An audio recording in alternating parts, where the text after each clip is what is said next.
नमस्कार, मैं डॉक्टर रमाकांत शर्मा, योग, प्राकृतिक चिकित्सा एवं आहार चिकित्सा विशेषज्ञ, नवनीत प्राकृतिक योग चिकित्सा धाम, बस्ती, जयपुर, राजस्थान से आज उपस्थित हूँ विषय लेकर। विषय है त्वचा रोग। त्वचा रोग एक ऐसा विषय है जिससे आज बहुत सारे लोग पीड़ित हैं। छोटी से छोटी समस्या से लेकर के त्वचा में सोराइसिस और एक्जिमा तक बहुत ज़्यादा मात्रा में अब पाए जाने लग गए हैं। त्वचा पर खुजली होना, त्वचा पर फोड़े फुंसियाँ होना, पसीना ज़्यादा आना, पसीना कम आना, पसीना नहीं आना, हथेलियों में तलवों में पसीना ज़्यादा आना, पसीजते रहना, पसीने में बदबू आना, ये सारे के सारे रोग जो हैं ये त्वचा रोगों के अंतर्गत ही रखे जाते हैं। तो इन सब की चिकित्सा हम एक ही चिकित्सा विधि के हिसाब से कर सकते हैं। इसमें सबसे पहले हमें जानना होगा कि त्वचा रोगों का मूल कारण क्या है। तो त्वचा रोगों के मूल कारणों में यदि हम जानने की कोशिश करते हैं, त्वचा पर कोई भी चीज़ आकर के जब प्रदर्शित करती है अपने आप को, तो वो अंदर से आती है। तो त्वचा पर किसी भी रोग का प्रदर्शन अगर हो रहा है तो वो रोग निश्चित तौर पर आपके अंदर के जो तंत्र हैं, उन तंत्रों की कुछ गड़बड़ी, उनमें कोई खराबी की वजह से त्वचा पर रोग का जो प्रदर्शन है वो त्वचा पर आ रहा है। तो सबसे पहले ये जानें, लोग कहते हुए पाए भी जाते हैं कि त्वचा के जितने भी रोग हैं वो रक्त विकार हैं। और अगर रक्त विकार हैं तो आयुर्वेद में ये कहा जाता है कि रस से रक्त बनता है। और रस किससे बनता है? रस बनता है हमारे आहार से। और आहार तो शरीर में हम ही तो डालते हैं। तो रोग का कारण क्या? रोग का कारण हम खुद हो गए। तो अगर त्वचा पर रोग आ रहा है, इसका मतलब निश्चित तौर पर हम जो कर रहे हैं वो कुछ गलत हुआ है। उस गलत होने की वजह से त्वचा पर रोग आए हैं। तो ये निश्चित मान लेना चाहिए। कुछ रोग जैसे आजकल सोराइसिस और एक्जिमा के लिए मानते हैं कि ये ऑटोइम्यून डिसऑर्डर्स हैं। तो ये अगर ऐसा मान के चल लिया जाए ऑटोइम्यून डिसऑर्डर है या हेरिडिटरी हैं, तो हम तो बहुत अच्छे तरीके से फॉलो अप कर रहे थे। लोग तर्क करने को लोग कुछ भी बोल सकते हैं। तर्क क्या, उसको एक तरीके से कुतर्क बोलना चाहिए। तो इसमें ये विशेष ध्यान रखा जाएगा कि त्वचा से संबंधित कोई भी रोग यदि त्वचा पर आया है, उसके लिए रीज़न जो है वो कहीं ना कहीं निश्चित तौर पर हमारा आहार होगा। आहार अगर रीज़न है, कारण है, तो आहार में हम क्या खा रहे हैं, हम उसको किस तरीके से खा रहे हैं, हम कब खा रहे हैं, हम कैसे खा रहे हैं, कितनी मात्रा में खा रहे हैं, ये सारी चीज़ें कहीं ना कहीं कारणों में सबसे अहम कारण मानी जाएंगी। फिर दूसरे नंबर पे आता है कि वो आहार जो हमने खाया, हमने पेट में भर दिया उसको। अब पेट में भरे हुए आहार के साथ क्या हुआ? हम व्यायाम करके उतने आहार की आवश्यकता हमारे शरीर में थी या नहीं थी? तो अगर हम व्यायाम कर रहे हैं, उस आहार, खाए गए आहार को हम पूरे तरीके से पचा देते हैं, शरीर में ऊर्जा जो उस आहार के लेने से बनी है, उस ऊर्जा का उपयोग हो जाता है, तो वो शरीर में काम आएगा आहार। नहीं तो फिर वो जो खाया गया भोजन है वो आंतों में डाइजेस्ट नहीं होगा, तो फिर फर्मेंटेशन होगा, उसका सड़ेगा वो। और वो अगर सड़ेगा आंतों में, तो फिर वो सड़ा हुआ जो आहार आंतों में है वहाँ से खिंच करके खून में जाएगा, तो खून भी धीरे धीरे करके रक्त अशुद्धि होगी। और रक्त अशुद्धि अगर किडनी उस इम्प्योर ब्लड को पूरे तरीके से साफ नहीं कर पाएगी, तो फिर वो ब्लड जो है वो ऑर्गन्स पे पहुँचेगा। ऑर्गन्स पे पहुँचेगा तो वही अशुद्ध रक्त लिवर पर जा रहा है, वही अशुद्ध रक्त हमारी आँखों तक आ रहा है, वही अशुद्ध रक्त हमारे बालों तक जा रहा है, वही अशुद्ध रक्त हार्ट पर, फेफड़े तक, किडनी पर, लिवर पर, स्प्लीन पर, गॉल ब्लैडर पर, आंतों पर, हर जगह। और वही अशुद्ध रक्त अगर पहुंच गया किसी कारण की वजह से तो ब्रेन तक भी पहुंच सकता है। वैसे ब्रेन पर तो यहाँ ब्लड ब्रेन बैरियर्स होते हैं, तो वो रोक लेते हैं ऊपर पहुंचने से। तो हमें उस रक्त के अशुद्धि को रोकना है और जो अशुद्धि हो गई है उसको साफ करना है। तो हमें त्वचा रोग यदि हो गया है, कारण हमने जाना कि आहार सबसे बड़ा कारण है और आहार के साथ में जो व्यायाम है वो भी एक कारण है। तो असंतुलित भोजन और अनियमित व्यायाम, आप लोग कहेंगे घुमा फिरा के सारे टॉपिक्स में आप असंतुलित भोजन और अनियमित व्यायाम पर ही आ जाते हो। तो चूंकि रीजन ही वो है, अगर रीजन जो मुख्य कारण है उस कारण पर तो आना ही पड़ जाएगा। तो हमें कैसे भी करके इस असंतुलित भोजन को सही करना है और व्यायाम का नियमन बनाना है। लेकिन साथ में ये ज़रूर ध्यान रखना होगा कि अभी तक जो व्यवस्था बिगड़ गई थी या आंतें जो अभी तक खराब थी उनको साफ कर दिया जाए। उनको साफ करने के क्रम में आंतों को साफ करना है हमें। आंतें साफ करने के लिए हम ज़्यादा मात्रा में पानी का उपयोग कर सकते हैं। जितना ज़्यादा पानी पिएंगे धीरे धीरे करके आंतें भी उससे साफ होंगी, आंतें धुलेंगी और ज़्यादा पानी साफ आंतों से खिंच करके खून में जाएगा तो खून का भी फिल्ट्रेशन होगा, यूरिन भी बार बार आएगा, तो फिर किडनी भी खून को अच्छे तरीके से साफ करेगी, छानेगी और फिर वो खून जो है वो त्वचा पर भी आएगा। अच्छी मात्रा में पसीना निकलना अगर चालू हुआ, पानी की पूर्ति हुई और फिर व्यायाम यदि हमने किया तो फिर पसीना निकलना जितना चालू होगा, जितना पसीना निकलेगा, 1 दिन 2 दिन पसीने में से बदबू भी आ सकती है, पसीने में गंदगी निकलेगी, लेकिन उसके बाद धीरे धीरे करके जब जैसे ही खून साफ होना चालू हो जाएगा तो फिर हमारे पसीने में से बदबू आना बंद हो जाएगी, हमारे यूरिन में से बदबू आना बंद हो जाएगी, मल जो हम त्याग करते हैं उस मल में से बदबू आना बंद हो जाएगी। तो हम मानेंगे कि आंतें साफ हो गई, फिर खून साफ हो गया, खून साफ हो गया, अब हम दोबारा आंतों में गंदगी नहीं भरें, उसके लिए हमें अच्छे भोजन की आवश्यकता होगी। उसमें हम शुद्ध भोजन करेंगे, सात्विक भोजन करेंगे, चिकनाई, मसाले, मैदा, इन सब से बनी हुई चीज़ों का उपयोग बंद कर देंगे। ज़्यादा से ज़्यादा मात्रा में ताज़े भोजन का उपयोग करेंगे, ताज़े फल, फलों का रस, ताज़ी सब्जियां, ताज़ी सब्जियों का सलाद और ताज़ी सब्जियों का जूस बना के यदि हम लेते हैं तो वो हमारे लिए, कहा जाता है आहार शुद्धो आंत्र शुद्धि। अगर हम शुद्ध आहार लेते हैं तो हमारी आंतों की शुद्धि होती है, आंतों की सफाई होती है, और जैसे जैसे आंतों की सफाई होती है, आंत्र शुद्धो रक्त शुद्धि, जैसे जैसे आंतों की सफाई होती है तो फिर खून की सफाई हो जाती है, और रक्त शुद्धो शरीर शुद्धि, तो जैसे जैसे खून की सफाई होती है वैसे वैसे हमारे पूरे शरीर की, त्वचा की भी सफाई होगी, और अंदर भी जो अशुद्ध रक्त हमारे लिवर पर, हमारे स्प्लीन पर, हमारे पैनक्रियास पर जा करके आगे हमारे रोगों को बढ़ाने का काम करता, हमने पूरे खून की सफाई कर दी, अच्छा खून सारे ऑर्गन्स तक पहुंचाना चालू किया, अच्छा खून हमारी त्वचा तक आना चालू हुआ। तो ये मान लीजिए कि यदि आपको त्वचा पर कोई रोग आ रहा है तो त्वचा तो हम खुली आंखों से देख सकते हैं, इसलिए आप त्वचा की खराबी देख पा रहे हो। वो खराब खून की वजह से अगर त्वचा खराब हो रही है तो खराब खून की वजह से अंदर के भी सारे ऑर्गन आज नहीं तो कल खराब होने की कगार पर हैं। तो इस चीज़ का विशेष ध्यान रखा जाए कि हम इन सफाइयों का ध्यान रखें, शुद्धियों का ध्यान रखें। अब हम आते हैं चिकित्सा पद्धति पर। तो चिकित्सा में सबसे पहले शुद्धि चिकित्सा देखेंगे। शुद्धि चिकित्सा जो त्वचा रोगों में चलती है, हम सबसे पहले आंत्र शुद्धि की बात करते हैं तो हम पानी पी करके उल्टी कर सकते हैं, पानी पी के वमन करते हैं जिसको कुंजल कहा जाता है, जिससे अपर जीआईटी साफ हो जाएगा। हम गुनगुने पानी में नीम मिला करके उसका एनेमा ले सकते हैं जिससे हमारी बड़ी आंत साफ हो जाएगी। हम ज़्यादा से ज़्यादा मात्रा पानी की पी करके, हल्का उसमें नमक डाल करके या त्रिफला का पानी या आंवले का पानी लेकर के, अगर किसी को बीपी है तो नमक का पानी नहीं पी सकते, तो एक प्रक्रिया होती है शुद्धि क्रियाओं में शंख प्रक्षालन, उसका अभ्यास कर सकते हैं। लेकिन ये वाला अभ्यास किसी के सुपरविजन में ही किया जाएगा। हम नाक की सफाई कर सकते हैं नैती करके नाक की सफाई कर देंगे ताकि अच्छी मात्रा में शरीर में ऑक्सीजन जाता रहे और अच्छी मात्रा में शरीर से कार्बन डाइऑक्साइड बाहर आता रहे।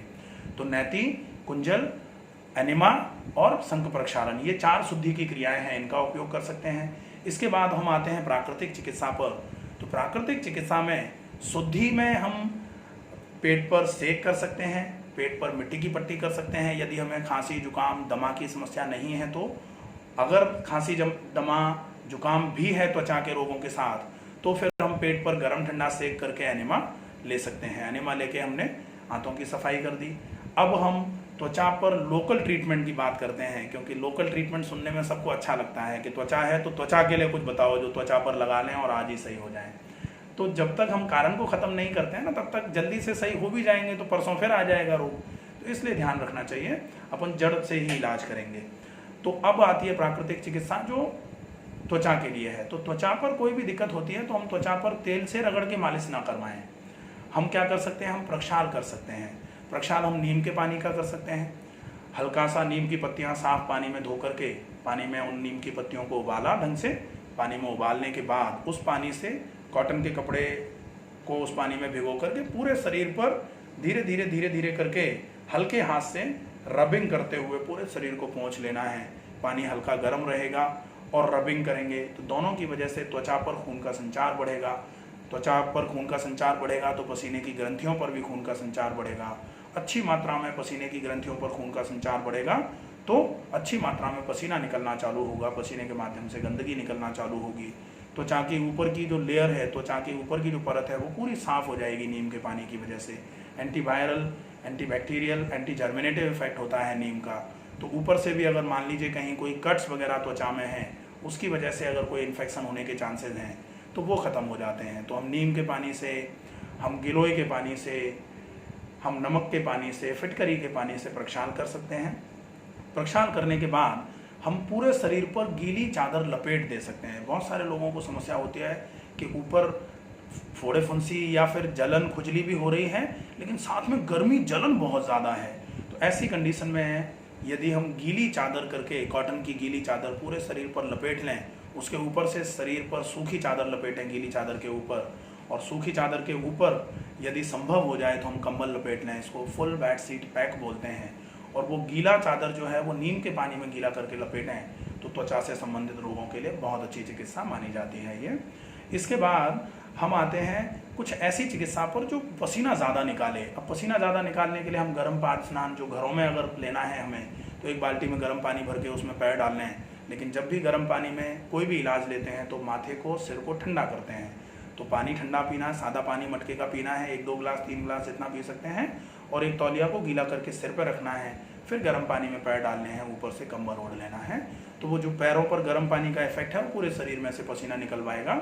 ज़्यादा मात्रा में पसीना निकलेगा तो शरीर में से पसीने के माध्यम से गंदगी निकलेगी, त्वचा साफ होगी, जिससे त्वचा के रोगों में बहुत अच्छा आराम मिलता है। चिकित्सालय में हम भाप स्नान दे सकते हैं, सोना बाथ दे सकते हैं, हम सूर्य स्नान दे सकते हैं। और भी गुनगुना फुल टब है, हम एप्सम सॉल्ट डाल करके या फिर हम उसमें थोड़ी हल्दी डाल करके या नीम के पत्ते डाल करके हम गरम फुल टब पूरे गर्म पानी में पूरे शरीर को लिटाना वो कर सकते हैं। हम गरम कटी स्नान कर सकते हैं, गरम बैठक स्नान कर सकते हैं। ये चिकित्सालयों में उपयोग में लाए जाने वाले उपचार हैं। इसके साथ में आती है मिट्टी चिकित्सा, जो चिकित्सालय में भी हो सकती है और जो सामान्य तौर पर यदि घर में बाथरूम में नाली अगर हमने पाइप अच्छे मोटे लगवाए हुए हैं, बड़े चौड़े पाइप लगवाए तो नहीं तो पता लगे पतले पाइप लगे हैं, पाइप चौक हो जाएंगे मिट्टी से। या बाहर स्नान कर लें, छत पे स्नान कर लें तो हम मिट्टी का लेप बहुत अच्छे तरीके से कर सकते हैं, बहुत अच्छा फ़ायदा देगा। मिट्टी काली मिट्टी हो सकती है या मुल्तानी मिट्टी हो सकती है। काली मिट्टी ज़्यादा काम करती है। काली मिट्टी पानी में 8 घंटे भिगोई जाए, उसमें चाहें तो हम थोड़ी हल्दी मिला सकते हैं या हम उसमें नीम की चटनी मिला सकते हैं, या अगर चाहें तो इमली का पेस्ट, इमली का पाउडर मिला सकते हैं, इमली की चटनी मिला सकते हैं। इसको मिला करके हम अच्छे तरीके से पहले शरीर को गीले कपड़े से अच्छे तरीके से पोंछ लें हल्के गर्म पानी से। जब पूरा प्रक्षाल हो जाए उसके बाद फिर हम ये मिट्टी का लेप शरीर पर करें और मिट्टी को सुखाने का प्रयास करें। पूरा बिल्कुल सुखाना नहीं है। जब सूखना चालू हो जाए, मिट्टी हल्की सी रह जाए थोड़ी सी गीली, तो फिर थोड़ा पानी डाल के हल्के हाथ से रब करते हुए पूरे शरीर पर रब करते हुए उस मिट्टी को निकाल देना है। ये ध्यान रखें कि मिट्टी निकालने के बाद शरीर थोड़ा सा ड्राई लगेगा, लेकिन उस ड्राइनेस में अगर बहुत ज़्यादा शरीर ड्राई होकर के खिंच रहा है, फट रही है स्किन, तो हम नारियल का तेल लगा सकते हैं। नहीं तो जितना ज़्यादा ड्राई होगा शरीर में उतनी ही ऑयल ग्लैंड जो आपकी त्वचा पर विद्यमान है वो ऑयल ग्लैंड्स आपकी एक्टिवेट होंगी, तो वो धीरे धीरे स्वतः करके ही ऑयल का सिक्रेशन करेंगी। और ऑयल का सिक्रेशन करेंगी तो जो आपकी ड्राइनेस है वो स्वतः सही हो, वो ज़्यादा अच्छा है। लेकिन अगर तकलीफ ज़्यादा हो रही है, मिट्टी लगाने के बाद त्वचा बिल्कुल खिंच सी रही है, तो नारियल का तेल कपूर में मिला करके उस नारियल के तेल और कपूर को लगाया जा सकता है। ये चिकित्सा पद्धति में आ जाएगा। इसके बाद हम चाहें तो त्रिफला का या हरड़ के पानी का प्रक्षाल कर सकते हैं। त्रिफला या हरड़ का पानी उबाल करके, त्रिफला 1 लीटर पानी में लगभग हमने 3 चम्मच त्रिफला डाला, या हरड़ का है तो 1 लीटर पानी में लगभग 2 चम्मच हरड़ का पाउडर डाल करके उस पानी में कपड़े को भिगा करके पूरे शरीर को ढंग से पोंछा, रगड़ा और उसके बाद 10-15 मिनट के लिए धूप का स्नान लिया और उसके बाद फिर सादे पानी से पूरे शरीर को साफ कर लेना है। ये भी त्वचा रोगों के लिए काफ़ी इफेक्टिव माना जाता है। ये हो जाए, साथ में अब आती है चिकित्सा आहार की। तो आहार की चिकित्सा में आहार को जो भी आप खा रहे हो, मैंने पहले बताया था कि क्या खाएं, कैसे खाएं, कितना खाएं, कब खाएं, ये सब ध्यान में रखना पड़ेगा। तो सवेरे नाश्ता थोड़ी मात्रा में करें, हल्की अल्पाहार जो होता है अल्प मात्रा में, उसमें आप सलाद खा सकते हो, फल खा सकते हो। दोपहर में 12 बजे मोटे आटे की रोटी और ज़्यादा मात्रा में उबली हुई सब्जी, ज़्यादा मात्रा में उबली हुई सब्जी, उसमें मिर्च मसाले कम होंगे। फिर 3-4 बजे के आसपास आप फल खा सकते हो या सब्जियों का सलाद खा सकते हो या अंकुरित मूंग, अंकुरित मेथी खा सकते हो। और 7 बजे आप फिर से आपका जो डिनर है वो कर लें और डिनर के बाद थोड़ी देर के लिए व्यायाम या टहलना जो होता है वो कर लें। टहलना, व्यायाम नहीं कर सकते डिनर के बाद। और रात को सोने से पहले कुटकी, चिरायता, अगर बहुत ज़्यादा परेशान है आप त्वचा के रोगों से, तो कुटकी और चिरायता एक बहुत अच्छा कॉम्बिनेशन माना जाता है, जो बहुत अच्छे तरीके से रक्त शोधन का काम करता है, खून की सफाई करने का काम करता है। तो आधा चम्मच कुटकी, आधा चम्मच चिरायता 1 गिलास पानी में डाल करके, ये आधा चम्मच, यदि बहुत ज़्यादा कड़वा, ये कड़वा बहुत होगा तो 1/4 चम्मच कुटकी, 1/4 चम्मच चिरायता मिला करके आप 1 गिलास पानी में डाल के खूब उबालें। पानी जब आधा रह जाए तो सोने से पहले इस पानी को पी लें, तो वो आपके पेट की सफाई भी करवाएगा और पेट से पच करके जब वो खून में जाएगा तो खून के भी फिल्ट्रेशन रेट को बढ़ा करके खून की सफाई भी करवाने का काम करेगा। तो ये हो जाती है आहार चिकित्सा। आहार चिकित्सा में खाने को बहुत चबा के खाना है और पानी दिन भर में, त्वचा के रोग अगर हैं और किडनी की और लिवर की कोई समस्या अभी तक यदि नहीं है तो फिर आप पानी 5-6 लीटर 7 लीटर तक एक दिन में पी सकते हो। जितना पानी पियोगे उतनी जल्दी खून साफ हो जाएगा। ये आहार चिकित्सा हो जाती है। अब है योग चिकित्सा। तो योग चिकित्सा में जो त्वचा के रोग हैं उसमें योग चिकित्सा में आप जो भी करना चाहो, आप सूर्य नमस्कार कर सकते हो। पसीने को अपने को इंड्यूस करना है कैसे भी, सूर्य नमस्कार कर सकते हो। आप जो आसन आसानी से कर सकते हैं वो आसन कर लें। प्राणायाम में जब तक आंतें साफ नहीं हो, ये जरूर ध्यान रखना पड़ेगा कि अगर त्वचा का रोग है तो जब तक आपने आंत्र शुद्धि और रक्त शोधन नहीं करवाया है तब तक आप प्राणायाम का अभ्यास ना करवाएं। और यदि किसी को खुद समस्या है तो ना प्राणायाम करें, क्योंकि यदि हम प्राणायाम करते हैं तो खून का संचार बढ़ा देते हैं और खून का संचार बढ़ाते हैं तो रेट ऑफ एब्जॉर्प्शन भी बढ़ती है। आंतों में गंदगी भरी हुई है, एब्जॉर्प्शन का रेट बढ़ेगा तो गंदगी खिंच के खून में आएगी और खून पूरे शरीर में फैलना चालू हो जाएगा, तो फिर रोग बढ़ जाता है। इसलिए सबसे पहले शोधन का काम करना है। फिर दूसरे नंबर पर आंत पूरी साफ जब हो जाए तो आंत को साफ रखने का काम करना है, आहार शुद्धि का काम करना है। 5-6 दिन जब ये चीज़ें हो जाएं, पूरा खून अच्छे तरीके से साफ होता हुआ नजर आए, उसके बाद फिर हम खुल के यूरिन आना चालू हो जाए, यूरिन में से बदबू आना चालू हो जाए, पसीने में से बदबू आना चालू हो जाए, मुंह पूरा जैसे खोलते हैं, मुंह खोल करके सांस छोड़िए, फिर सांस में से बदबू आना बंद हो जाए, तब फिर माना जाता है पसीना बिल्कुल बदबू नहीं आ रही है, यूरिन में बदबू नहीं आ रही है, सांस में बदबू नहीं आ रही है, जीभ साफ हो गई है। ये एक मानक माने जाते हैं कि अब खून साफ हो गया है। तब फिर आप प्राणायाम करके आप पूरे के पूरे शरीर में अच्छी मात्रा में ऑक्सीजन का संचार बढ़ाइए, तब फिर प्राणायाम भी आपके लिए बहुत इफेक्टिव माना जाएगा। ये चिकित्साएं होती हैं जब किसी को त्वचा से संबंधित कोई भी रोग हो रहा हो। ऐसे समय में आप ये सारी चीज़ें फॉलो करिए और आप त्वचा से संबंधित रोगों से यदि और कुछ जानकारी चाहें तो आप मुझे कमेंट बॉक्स में कमेंट करके आप बता सकते हैं अपने प्रश्न के माध्यम से। तब तक के लिए स्वस्थ रहिए, सुरक्षित रहिए। नमस्कार।